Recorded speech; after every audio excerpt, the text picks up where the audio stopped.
Benvenuti. Allora, oggi facciamo un approfondimento su una novità importante, il nuovo accordo Stato-Regioni del 2025 per la formazione in salute e sicurezza. Stiamo guardando proprio il testo dell'accordo, per capire bene cosa cambia rispetto al vecchio decreto 81. Esatto. L'idea è, estrarre le cose fondamentali. Chi può fare formazione, come cambiano i corsi, quelli più comuni, no? Le metodologie didattiche, le verifiche, insomma, cosa significa poi in pratica. Sì, diciamo che l'obiettivo di fondo è proprio quello di alzare un po' il livello, razionalizzare le regole che c'erano già, durate, contenuti, come si fa la formazione, per avere degli standard, più omogenei e magari più efficaci, speriamo. Certo, uniformità a livello nazionale. Partiamo da una domanda chiave. Chi è che può fare questi corsi? L'accordo fa delle distinzioni, mi pare. Proprio così. Ci sono, tre tipi principali. Primo, i soggetti che chiama istituzionali. Ministeri, regioni, l'INAIL, le università, insomma, la base solida. Ok. Poi ci sono i soggetti accreditati dalle regioni. Questi dovranno avere dei requisiti specifici, di esperienza soprattutto, anche se magari con qualche deroga per i corsi più semplici. E la terza categoria? E poi, un gruppo chiamato altri soggetti.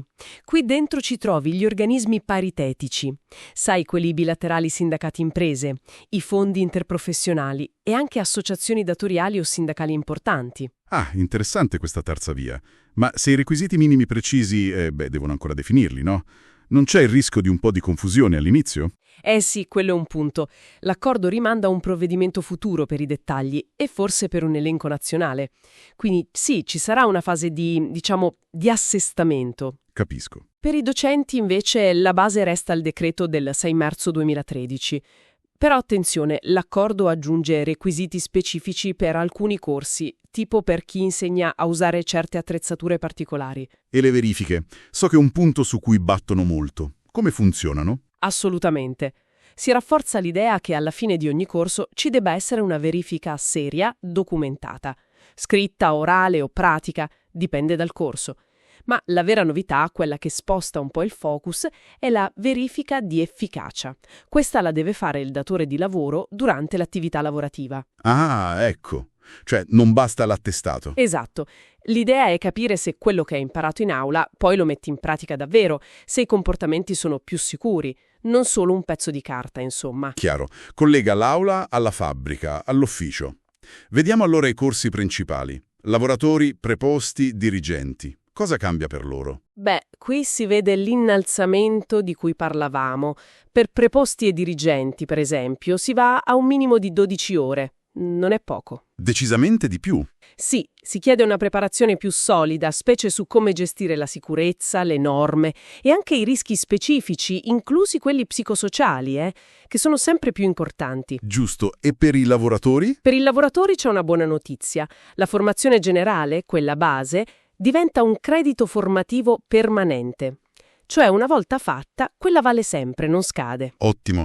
E per il datore di lavoro che fa anche da RSPP, secondo l'articolo 34? Lì il corso si concentra molto sulle competenze di gestione, sugli aspetti legali e sulla capacità pratica di valutare i rischi. È fatto a moduli, uno comune e poi altri più tecnici a seconda del settore. Passiamo proprio agli RSPP e ASPP, i tecnici della prevenzione. Ci sono novità lì? Ma la struttura a moduli A, B comune, B specialistici, C per RSPP, quella resta. Però l'accordo aggiorna le durate. Modulo A 28 ore, B comune 48, C 24 ore. E specifica meglio le lauree che danno degli esoneri, tipo ingegneria, architettura, scienze della prevenzione. L'aggiornamento resta ogni 5 anni, 20 ore per l'ASPP, 40 per l'RSPP. Ok. E poi mi dicevi dei coordinatori della sicurezza nei cantieri.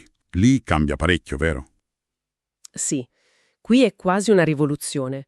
Un percorso unico da 120 ore, bello strutturato, parte giuridica, tecnica, metodologica e organizzativa, e molta pratica. Notevole.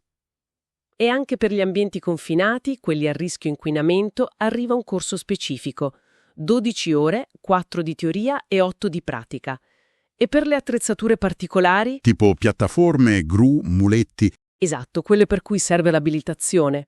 Si confermano i corsi teorico-pratici, ma con verifiche intermedie tipo quiz e finali pratiche molto specifiche. Si punta sulla capacità di usarle davvero in sicurezza. E come si insegna? Si spinge su metodi più interattivi? Decisamente sì. L'accordo dice chiaramente di usare metodi attivi. Lavori di gruppo, risolvere problemi, fare simulazioni. La videoconferenza va bene, è come essere in aula, ma non per l'addestramento pratico, ovviamente. Ovvio. L'e-learning è ammesso, ma con dei limiti. Ad esempio, va bene per la formazione specifica dei lavoratori a basso rischio. Diciamo che si vuole una formazione pensata sui bisogni reali. Bene. E per chiudere questo quadro, chi ha già fatto dei corsi in passato deve rifare tutto da capo? Come funziona il passaggio? No, per fortuna no. C'è un sistema per riconoscere la formazione già fatta, è spiegato in un allegato, l'allegato 3, e poi c'è un periodo transitorio. I corsi con le vecchie regole possono partire fino a 12 mesi dopo l'entrata in vigore del nuovo accordo e ci sono scadenze precise per adeguarsi. I datori di lavoro hanno 24 mesi, per esempio. I vecchi accordi del 2011, 2012, 2016 vengono superati. Ok, il quadro adesso è decisamente più chiaro.